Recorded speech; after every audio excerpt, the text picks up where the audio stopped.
पश्चिम बंगाल की एक नाबालिग को इंदौर पुलिस ने मानव तस्कर गैंग से बचाया। दरअसल पीड़िता फेसबुक के माध्यम से एक आदमी से जुड़ गई थी। उसने उसे सिंगर बनाने का लालच दिया और अपने साथ ले जा रहा था। तभी इसकी सूचना इंदौर के छोटी ग्वालटोली थाना प्रभारी सविता चौधरी को लगी। सविता चौधरी ने खुद के बीमार होने के बावजूद नाबालिग की मदद करने के लिए जमीन आसमान एक करते हुए उसका पीछा किया और धार जिले में जाकर के उसे पकड़ लिया। राष्ट्रीय बाल अधिकार संरक्षण आयोग ने इंदौर पुलिस और टीआई छोटी ग्वालटोली सविता चौधरी के लिए प्रशंसा पत्र लिखकर भेजा है। ये जनवरी का मैटर था, 13-14 जनवरी के आसपास की बात रही होगी। उस समय मैं कोरोना पॉजिटिव थी सेकेंड वेव में, और मेरा गला बहुत भारी हो रहा था, मुझसे बात भी नहीं करते मिल रहा था। उस समय मेरे पास फोन आया वीरेंद्र जी का।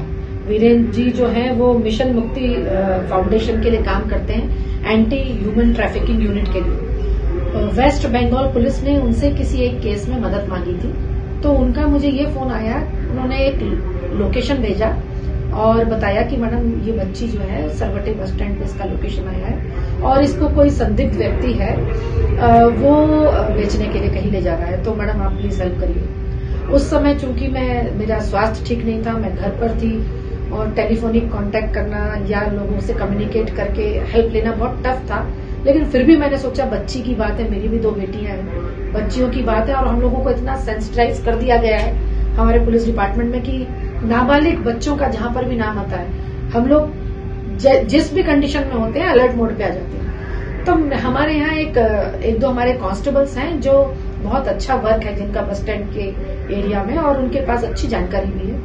तो हमारा एक कांस्टेबल है पंकज, मैंने उसको तत्काल कांटेक्ट किया और ये सूचना से अवगत कराया। उसमें ये हुआ कि वीरेंद्र जी ने मुझे बताया कि ये जो लोकेशन मैं आपको दे रहा हूँ ये मोबाइल बच्ची के पास नहीं है, लेकिन उन्होंने एक नंबर दिया मुझे। उस नंबर से मैंने कांटेक्ट किया तो पता चला कि वो महिला जो है वो मंदसौर तरफ की रहने वाली है और बच्ची उनको सुलभ शौचालय के पास मिली थी और उसने बोला था आंटी मुझे आप 5 मिनट के लिए अपना फोन दे दीजिए। उस समय उसने बंगाली में कम्युनिकेट किया अपने दादाजी को कि ये व्यक्ति जो है मुझे जबरदस्ती बेचने के लिए ले जा रहा है। तो फिर मैंने उस महिला से कांटेक्ट किया तो बोले मैडम मैं तो आगे निकल आई हूँ। मैंने बोला बच्ची कहाँ है, तो बोले बच्ची उस जगह पे सरवटे के पास सुलभ शौचालय पे। तो मैंने जब पंकज को कम्युनिकेट किया, वीरेंद्र जी ने मुझे बच्ची के फोटोज और संदिग्ध का फोटोग्राफ दिया था। तो मैंने इसको पंकज को और हमारे 2-4 कांस्टेबल्स और हैं उनको सर्कुलेट किया। इन्होंने 2-2.5 घंटे बहुत तलाश की बच्ची की, लेकिन बच्ची नहीं मिली। लेकिन एक इनपुट उस महिला ने मुझे दिया था कि वो कुछ राजस्थान ले जाने वाली बात कर रहे हैं। तो उस समय हमारे यहाँ सरवटे बस स्टैंड संचालित नहीं था, तो उसके कॉन्टैक्ट जो थे पंकज के, उसने कम्युनिकेट किया। एक बस थी जो उसी डायरेक्शन में नौगांव धार होते हुए निकल रही थी राजस्थान की तरफ।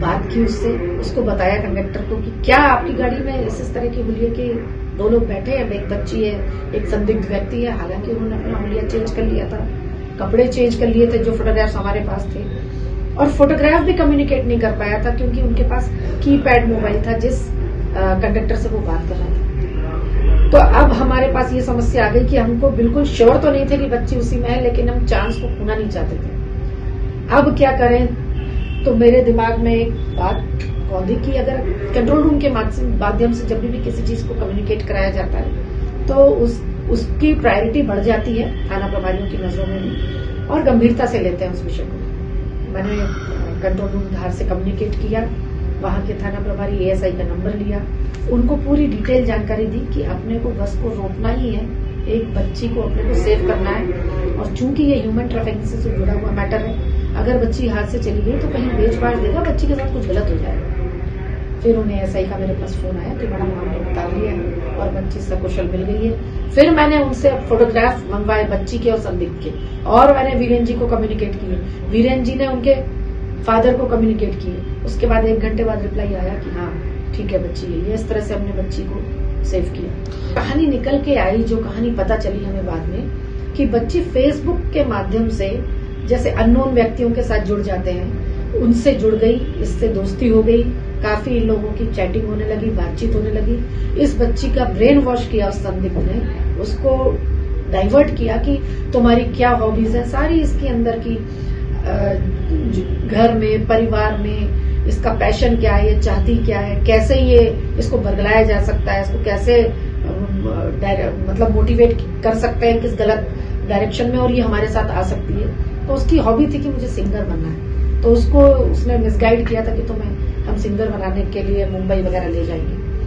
बच्ची तो जैसे ही उसके कम्युनिकेशन में आई वेस्ट बंगाल में तभी समझ गई, पर उस समय तक वो फंस चुकी थी, उसके पास कोई मोबाइल वगैरह नहीं था और ये उसको बहला फुसला के लेते आया और पता नहीं राजस्थान से आगे और कहाँ जाता, क्या करता उसके साथ। जो प्रियंका कानूनगो सर हैं, जो national commission for protection of child rights government of India के हैं, उन्होंने ट्वीट किया बाकायदा और उन्होंने थैंक्स दिया कि इंदौर पुलिस की जो डायल 100 टीम से कम्युनिकेट करते हुए छोटी ग्वालटोली टीआई सविता चौधरी का इसमें विशेष योगदान रहा और बाद में उन्होंने हमारे कमिश्नर सर को एक लेटर ऑफ एप्रिसिएशन भी भेजा जिसमें उन्होंने मेरा और कांस्टेबल पंकज को एप्रिशिएट किया है इस कार्रवाई के लिए। सर, हमारे टीआई मैडम है सविता चौधरी मैडम, उनके पास कॉल आया था दिल्ली से, तो ये वेस्ट बंगाल से लड़की को किडनैप किया गया था। फेसबुक के माध्यम से उसको सिंगर बनाने का लालच दिया गया था, उसके तहत उसको